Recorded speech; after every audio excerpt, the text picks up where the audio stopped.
Schön, euch alle unversehrt aus der Skiferie zurückzusehen. Ich sehe keinen Gips im Saal, von dem her, das ist schon mal sehr gut. Niemand nichts gebrochen, alle noch ganz aus der Skiferie heimgekommen. Hä? Was? Hey, dort? Nein! Also ein Opfer hat es gegeben.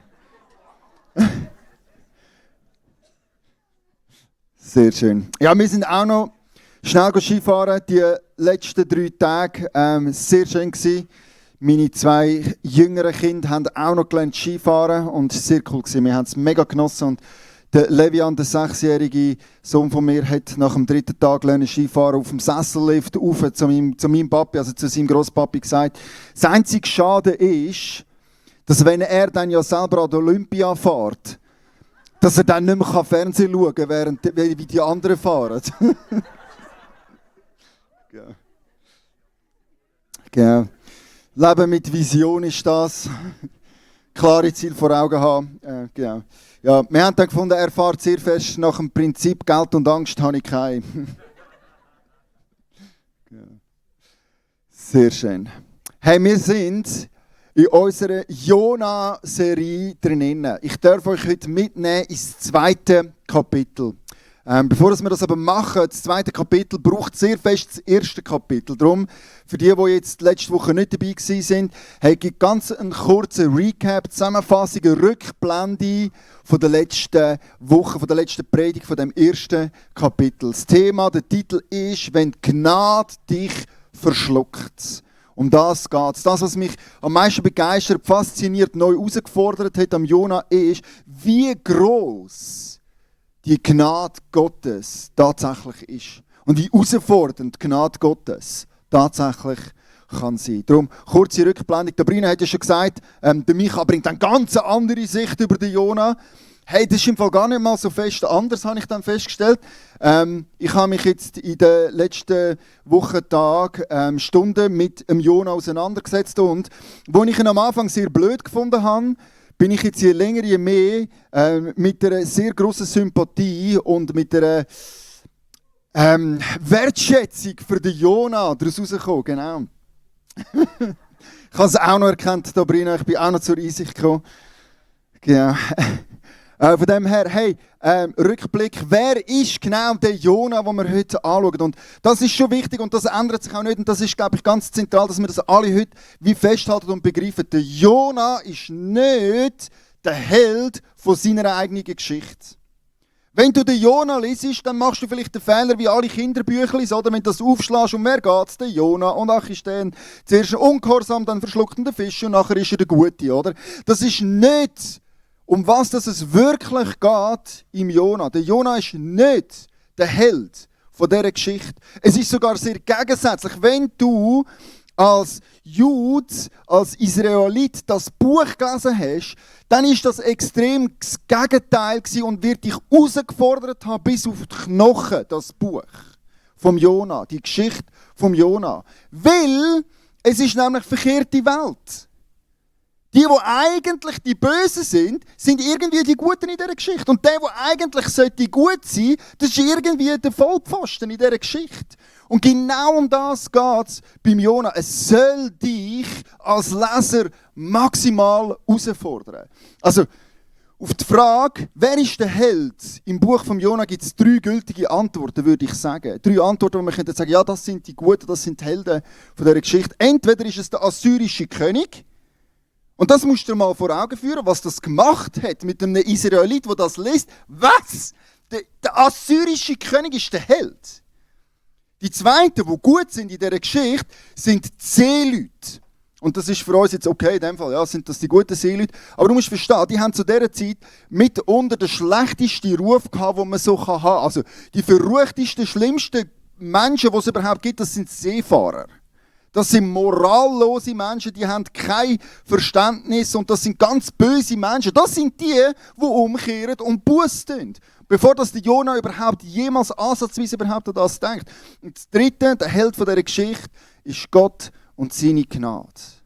Und das ist wichtig, dass wir das einfach mal klar haben. Und doch habe ich mich Stunden mit dem Gebet vom Jona auseinandergesetzt und ich habe eine neue Wertschätzung für sein Gebet und die Schönheit und die Tiefe von dem, was er sagt, gewonnen und möchte euch das heute Morgen weitergeben. Wir werden heute Morgen ein Kapitel anschauen. Der ganze Bibeltext, den wir anschauen, sind 11 Verse. Wir werden die miteinander studieren, auseinandernehmen und schauen, was es dort drin nicht alles gibt für uns. Und ganz wichtig auch die Assyrer, das sind die Bösen in der Sicht der Israeliten. Und in der Geschichte von Jona ist das Volk, das umkehrt, nachdem dass sie hören, dass sie umkehren sollen. Das einfach schon mal ganz wichtig, dass wir das festhalten. Dann noch 2 Perlen aus letzter Woche, wenn du es verpasst hast, unbedingt nachhören, die Predigt. Aber 2 Sachen, die mich neu betroffen, neu herausgefordert haben, die ich einfach nochmal möchte als Recap euch zum mit drüber nachdenken geben. Das erste ist, meine Sünde ist nicht etwas, das bei mir aufhört.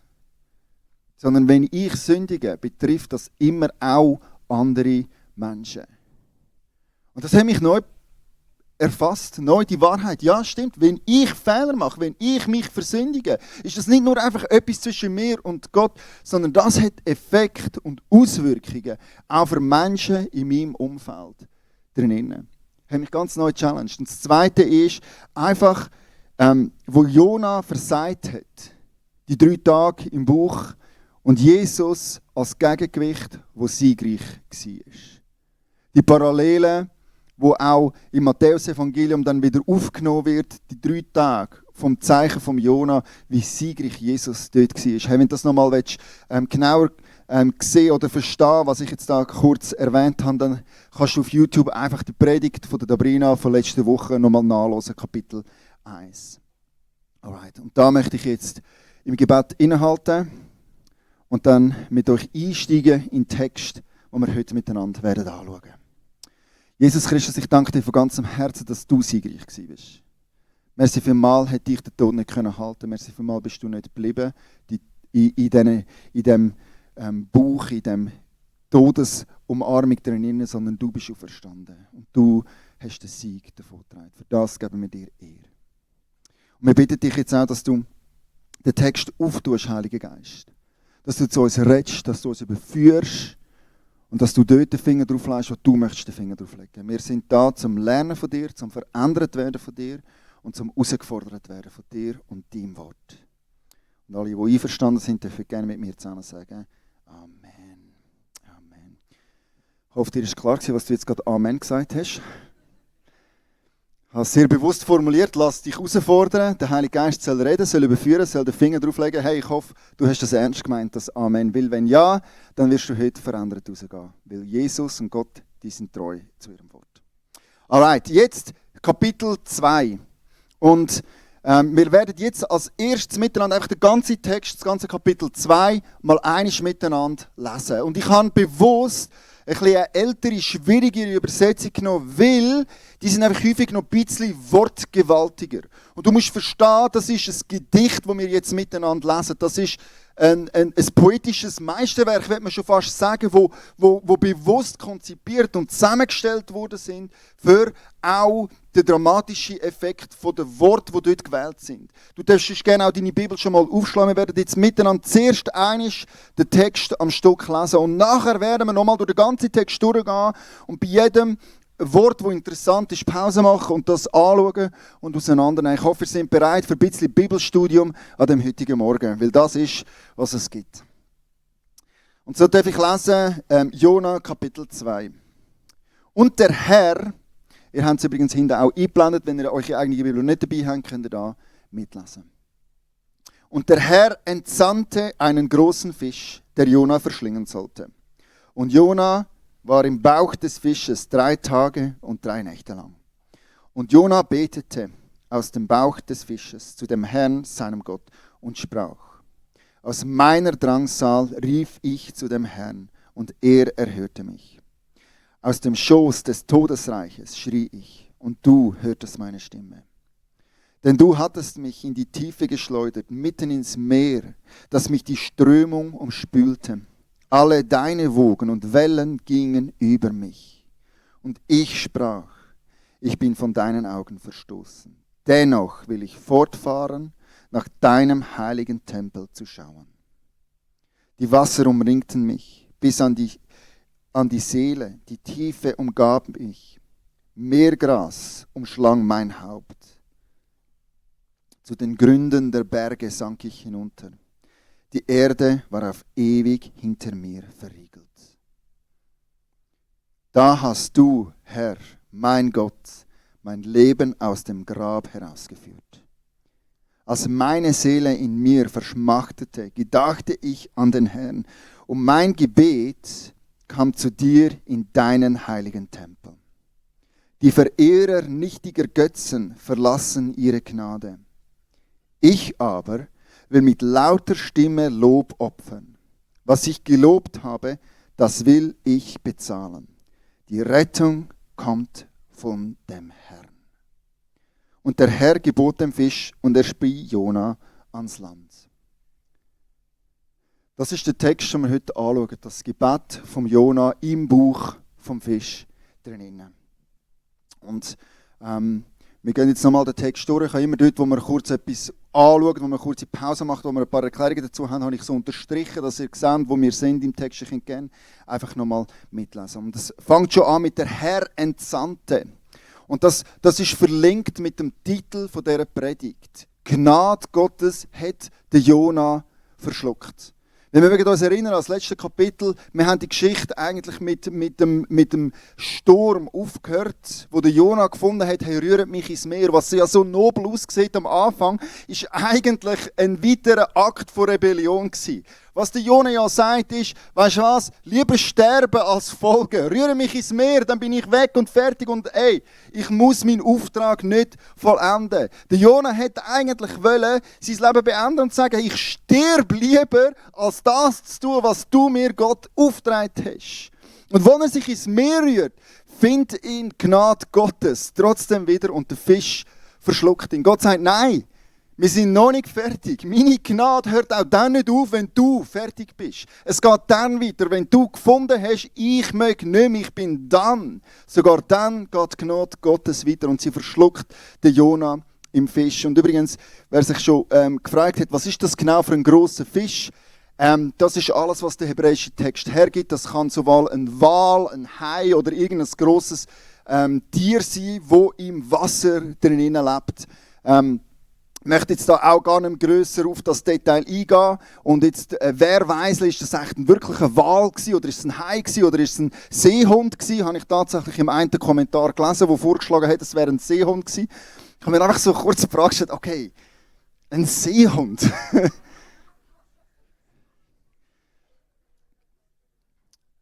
Genau. Etwas möchte ich festhalten, egal was jetzt deine Meinung ist, ob du von Wal zu Seehund oder Haifisch oder was auch immer, in welchem Team du genau bist, wir sind uns alle einig, es ist ein Weg, ein Wunder Gottes, oder? Es geht gar nicht ohne das übernatürliche Eingreifen von Gott. Es ist biologisch gar nicht realistisch möglich, dass das überhaupt so passieren konnte. Habe ich sehr zu meinem Bedauern, muss ich schon sagen, gibt es keine belegte Geschichte, wo ein Mensch von einem Fisch verschluckt wird und wieder nach einer gewissen Zeit ausgespäut wird. Du findest keinen Acker, wo im Maul vom Wal waren, aber wirklich verschluckt, geht auch gar nicht will, habe ich herausgefunden, sehr zu meiner Enttäuschung, der Walfisch hat einen Durchgang, also seine Speiseröhre ist faustgross. Dort geht leider kein Mensch durch. Von dem her, hey, wie auch immer, wo auch immer du genau landest in dieser Geschichte, es ist ein übernatürliches Eingreifen Gottes gewesen. Und das ist alles, was der Text da hergibt, weil es ist eben auch nicht so wichtig, was genau für ein Fisch das war. Alles, was der hebräische Text sagt, ist, hey, es war ein grosser Fisch. Kein Seemonster, nichts übernatürlich, sondern einfach ein grosser Fisch, der da den Jona verschluckt hat. Und jetzt ist er auch 3 Tage lang in diesem Bauch drin. Und da muss man auch einmal mehr festhalten, das ist jüdische Zeitzählung. Also jeder angebrochene Tag zählt man ganz. So wie Jesus 3 Tage da war. Und da kommen ja manche an Anschlag, oder? Freitag, Samstag, Sonntag. Hey, wie soll das gehen? Das sind ja gar nicht ganze Tage. Angebrochene Tage zählen als ganze Tage. Und das ist auch da beim Jona nicht anders als bei Jesus. Also, das kann auch das Minimum Zeitspanne wäre 25 Stunden in dem Sinne. Angebrochene am Anfang zählt ganz 24 und Angebrochene am Schluss zählt ganz 3 Tage. Gut, und jetzt ist der Jona also in der Tiefe vom Meer irgendwo im Nirgendwo unterwegs und er betet jetzt dort. Und das finde ich das Erste, was mich fasziniert am Jona. Und dort habe ich auch wieder Sympathie gefunden für den Jona. Er betet zu dem Herrn, seinem Gott. In allem drinnen hat Jona nie aufgehört, Gott als sein Herr zu sehen. Und er betet zu ihm. Ich meine, man könnte es ja verstehen, wenn er jetzt findet, weißt du was, ich bin fertig, ich bin dann. Aber nein, er bleibt im Kontakt in dieser Tiefe vom Meer, in der endlosen Finsternis drinnen, in der Hoffnungslosigkeit, bleibt er bei Gott und betet weiterhin zu Gott. Und aus dieser Drangsal ruft er zum Herr.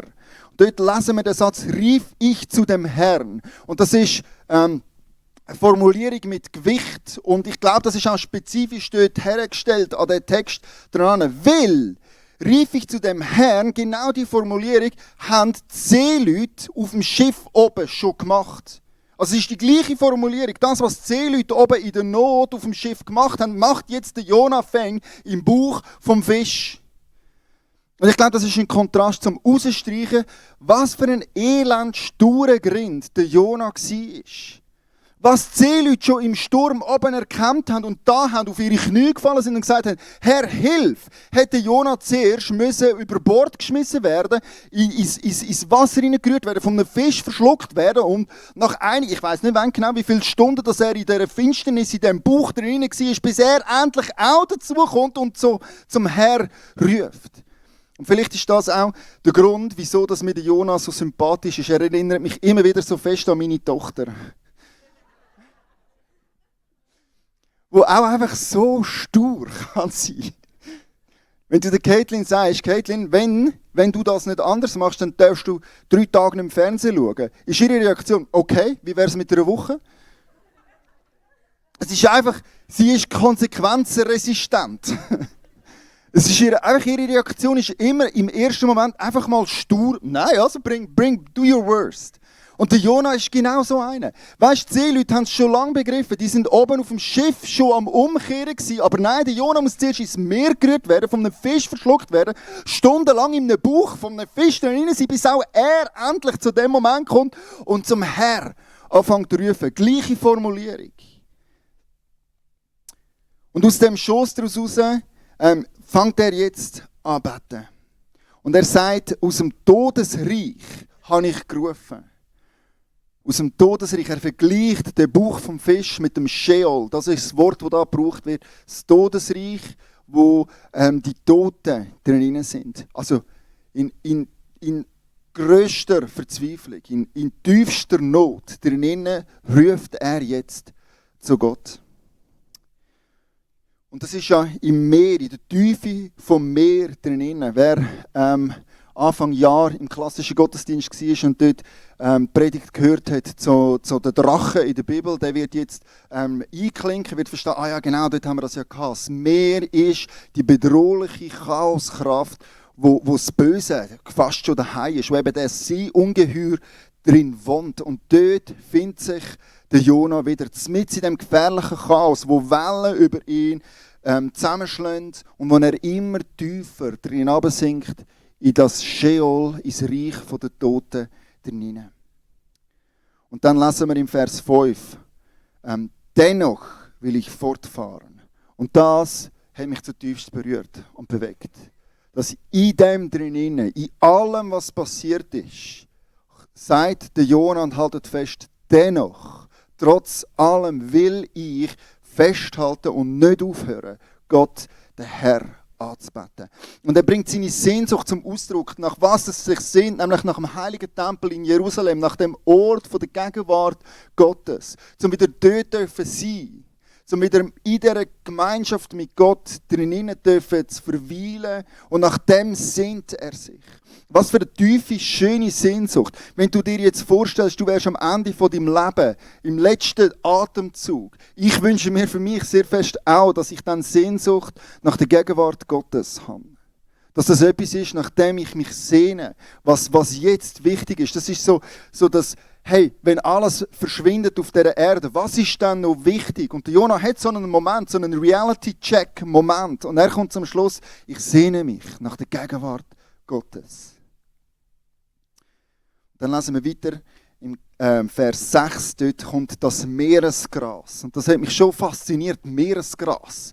Was hat ein Israeli für ein Verständnis vom Meeresgras? Wahrscheinlich bis zu dem Moment noch nie Meeresgras in seinem ganzen Leben je gesehen.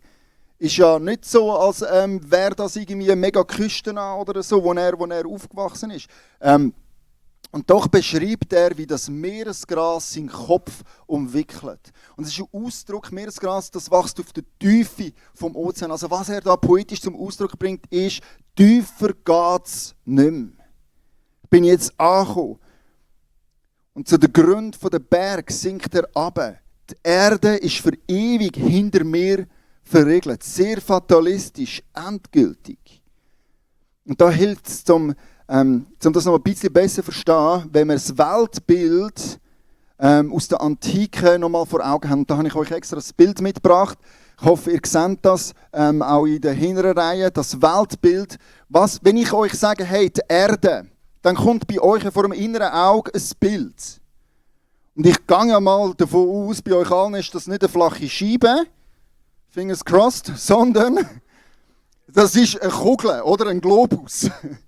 Oder ein Geoid, wie man das würde beschreiben. Wenn du das aber dazu mal zum Jona gesagt hättest, oder zu Zeitgenossen vom Jona, die Erde, oder stell dir die Welt vor, dann haben die auch, wie wir eben eine Erdkugel im Gedächtnis haben die auch ein Bild gehabt. Und das war nicht eine Erdkugel, sondern es ist so etwas, so sieht es aus. Das ist eigentlich Wasser, wo die Erde drinnen verankert ist. Und wenn du dir jetzt Genesis 1 in Erinnerung rufst, dann macht das Sinn. Das ist so, auch wie das dort beschrieben ist. Und du hast dann die Säule von der Erde. Das wird auch immer wieder in den Psalmen erwähnt. Das ist verankert in dem Weltbild, dass die Erde dort auf diesen Säulen ruht. Und die Erde hat wie das Chaos vom Meer besiegt. Und du hast dann die Erde, du hast gekoppelt, das Firmament, wo die Sterne und der Mond und die Sonne dran sind und über dem drüber hast du eben dann den Himmel. Und dort bin ich eifersüchtig auf die englische Sprache, die können das noch unterscheiden zwischen Sky und Heavens, weil das ist nicht das Gleiche. Und dort wird das deutlich, ja, da gibt es über dieser Dimension eine Gottesdimension, wo Gott der Elohim daheim ist. Und in der Tiefe, eben bei diesen Säulen von der Erde, irgendwo da, niemand weiss so genau, wie du dorthin kommst oder wie das genau funktioniert, ist eben das Sheol, das Totenreich. Wenn jetzt der Jona immer tiefer in den Ozean drin sinkt, dann macht das absolut Sinn in seinem Weltbild. Der stellt sich vor, wie er jetzt dann gerade unten bei den Säulen von der Erde ankommt, wo du tiefer nicht mehr runtergehen kannst. Dort, wo das Seetang wächst und dort, wo eben das Totenreich ist, dort findet er sich jetzt wieder. Und er sagt, die Türe zu der Erde, der Weg heim ist verschlossen für mich. Ich bin gefangen da unten in der Tiefe vom Ozean. Also sehr fatalistisch, sehr endgültig, wie er das beschreibt. Und dann geht es weiter. Da hast du, Herr, mein Gott, mein Leben aus dem Grab herausgeführt. Und spannend ist ja, wir wissen ja nicht ganz genau, wie das Gebet Stand gekommen ist, oder wann genau, dass er das betet hat, ausser dass es eben im Bauch vom Fisch war. Und dort drinnen betet der Jona schon, du Herr, hast mich gerettet. Aber es ist ja noch gar nicht passiert. Das ist ein Ausdruck vom Glauben, bin ich zum Schluss gekommen. Das ist der Jona, der festhält, Herr, was auch immer passiert, du bist in Kontrolle. Auch im übelsten Umstand von meinem Leben. Und dann kommen wir, ich merke gerade, wir müssen ein bisschen vorwärts machen, wir kommen gerade zum Vers 9. Ich glaube, das ist einer der Schlüsselverse, nicht nur in diesem Kapitel, sondern im ganzen Buch, in der ganzen Geschichte vom Jona. Dort drinnen lesen wir, die Verehrer nichtiger Götzen verlassen ihre Gnade. Und das ist so spannend, weil, wenn du einen Israelit würdest fragen, wer sind denn die Verehrer von nichtigen Götzen? Die Chance ist ziemlich hoch, dass die Assyrer die Abstimmung gewinnen. Das sind die nichtigen Götterverehrer. Das sind die Assyrer. Und was sie verlieren, ist Hesed, das ist Gnade. Beschrieben mit dem Wort Hesed, das ist ein Wort mit ganz viel Gewicht, das beinhaltet Liebe, Treue, Gunst, Freundschaft, Güte und Wohltat Gottes. Sprich, ich bin in einem Stand von Hesed, in einem Zustand von Hesed, von der Gottesliebe, von der Gottesgnade, von der Gotteszugewandtheit. Und wer jetzt eben Götze verehrt, der trennt sich oder schneidet sich selber ab von der Zugewandtheit Gottes. Und was so spannend ist, das ist genau verkehrte Welt wieder. Die Israeliten gemeint haben, das sind eben die Verehrer von nichtigen Götzen. Das sind die Assyrer. Die werden gerettet in dieser Geschichte. Die kehren eben um zu Gott, die finden Hesed. Und andersrum kommt es genau für die Israeliten. Sie sind am Schluss die Götzen verehren und darum Hesed selber verlieren, die selber den Zustand von göttlicher Gnade verspielen und wisst ihr von wem, dass sie dann gefangen genommen werden und ins Asyl geführt werden von den Assyrern. Es ist genau verkehrte Welt. Und der Israelit wird zuerst gelesen haben, ja genau, die haben es nicht anders verdient, Mann, die Bösen. Und checken nicht, dass das eigentlich Urteil über sie selber ist. Und dann kommen wir zum Vers 10. Und er wieder sagt, dir will ich mit lauter Stimme Lob opfern.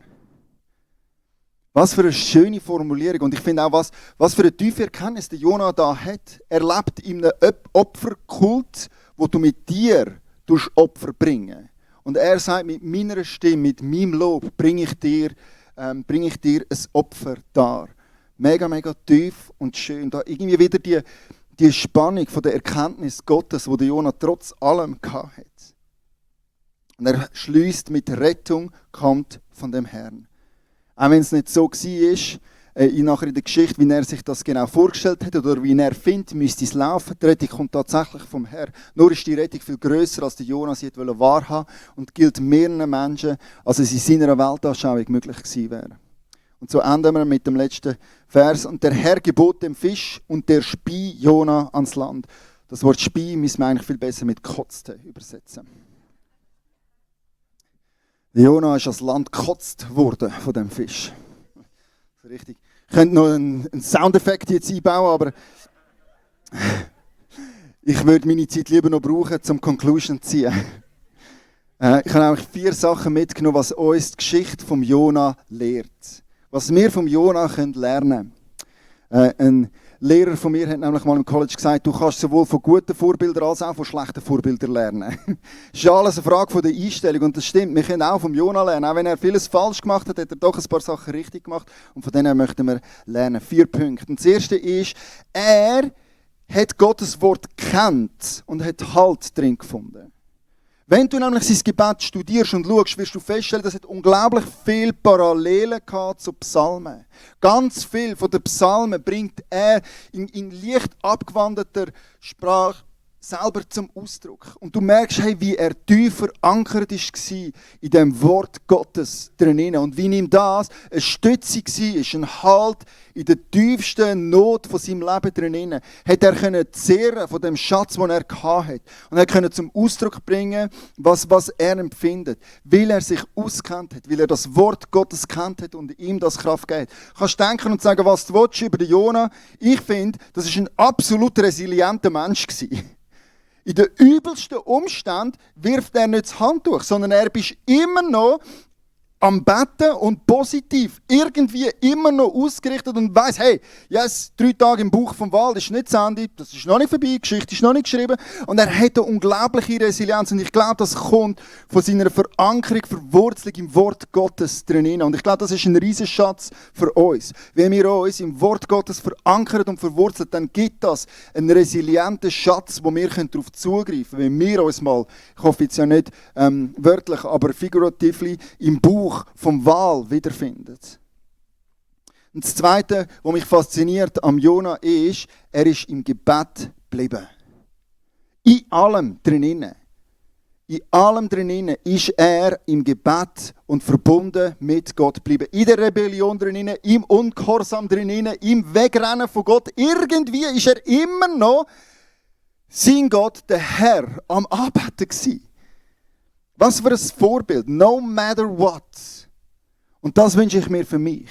Dass ich, egal, ob ich jetzt gerade am Wegrennen bin oder nicht, ob ich mache, was Gott von mir will oder nicht, dass ich nie aufhöre, im Kontakt, im Gebet mit Gott zu bleiben. Das Dritte ist, er hatte eine Sehnsucht nach Gott, auch in der Krise. Er hat sich gesehnt nach dem Tempel Gottes. nach dieser Gegenwart Gottes. Ich wünsche mir das für dich und für mich.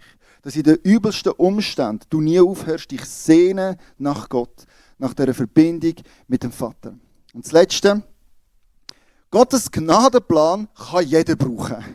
Eines mehr, das ist eine von diesen Stories, wo man einfach feststellt, hey, egal wie treu oder wie gut dass du unterwegs bist oder eben auch nicht, Gott kann für seinen Gnadenplan jeden brauchen. Auch der Jona, der wegrennt und der nicht gehorsam ist, wird gebraucht vom Gottes Gnadenplan. Und das offenbart uns auch einen Charakterzug Gottes, nämlich, dass seine Gnade so viel grösser ist, als wir manchmal wahrhaben wollen. Und wie unser Fassungsvermögen drin hineinpasst. Gottes Gnade findet einen Weg. Und jetzt habe ich noch etwas Letztes, etwas, was wir nämlich nicht vom Jona lernen können. Etwas, was ich sehr fest bedauere und dem Jona wünschte, er hätte das gehabt. Was ich dir und mir wünsche, dass wir das immer wieder haben. Der Jona, kannst du uns die nächste Folie zeigen? Er hat nie Reue gezeigt und hat nicht umgekehrt. Nicht einmal findest du in seinem Gebet ein «Hey, sorry Gott, es tut mir leid. Ich bin von dir weggerannt. Ich kehre um. Sorry.» Nicht einmal findest du eine Entschuldigung oder ein Schuldbekenntnis vom Jona. Und das ist etwas, was ich mir selber wieder vornehmen und was ich mir selber wünsche. Dort möchte ich vom Jona ihm nicht lernen. Ich will ein Mensch sein, der in der Umkehr lebt und der Reue zeigt. Dort, wo ich Fehler mache, will ich umkehren, bekennen und besser machen. Weil meine Fehler betreffen nämlich nicht nur mich, sondern auch Menschen in meinem Umfeld. Lektion aus der letzten Predigt. Für die 4-5 Sachen möchte ich jetzt beten und dann dürfen wir wieder einsteigen in eine Zeit vom Lobpreis. Herr Jesus, ich danke dir, dass du redest und dass wir dein Wort kennen dürfen. Danke vielmals, ist uns das Stärke und Kraft in den tiefsten Phasen von unserem Leben drin ist. Das ein Schatz, auf den wir zugreifen dürfen und wir dürfen daran festhalten, an diesen Worten, die du gesprochen und gesagt hast. Danke vielmals, dürfen wir bei dir bleiben, in allem, was ist. Und ich bitte dich, dass du uns lehrst und hilfst, auch in den tiefsten Tälern von unserem Leben, im Gebet, im Kontakt bei dir zu bleiben. Sogar dann, wenn wir wissen, dass wir nicht tun, was du von uns willst, dann möchten wir uns nicht selber abschneiden von dir. Weil deine Gnade ist grösser und deine Treue ist unfassbarer, als wir je fassen könnten. Und ich bitte dich, dass du eine tiefe Sehnsucht in uns hineinlegst. Dass wir uns sehnen nach einer Begegnung mit dir. Egal von unserem Umstand und Zustand, weck du einen neuen Hunger nach dir in unserem Leben, Jesus. Und merci vielmals möchtest du uns brauchen. Egal wie brauchbar oder unbrauchbar wir uns selber betrachten und sehen, dein Gnadesplan für die Erde ist grösser, als wir fassen können. Und danke vielmals, dass du uns brauchst zu deinem Zweck. Und Jesus, ich bitte dich, dass du uns immer wieder hilfst, umzukehren und zu bekennen und Reue zu zeigen, wo wir Fehler gemacht haben. Auf das Menschen in unserem Umfeld und wir selber nicht Schaden nehmen müssen, sondern dass deine Güte neu sein jeden Tag. Amen. Amen. Wir dürfen jetzt einsteigen in eine Zeit vom Gebet und der Anbetung, wo wir dem guten Gott im Himmel mit unseren gesungenen Worten und unseren gesungenen Gebet dürfen Dank und Lob bringen.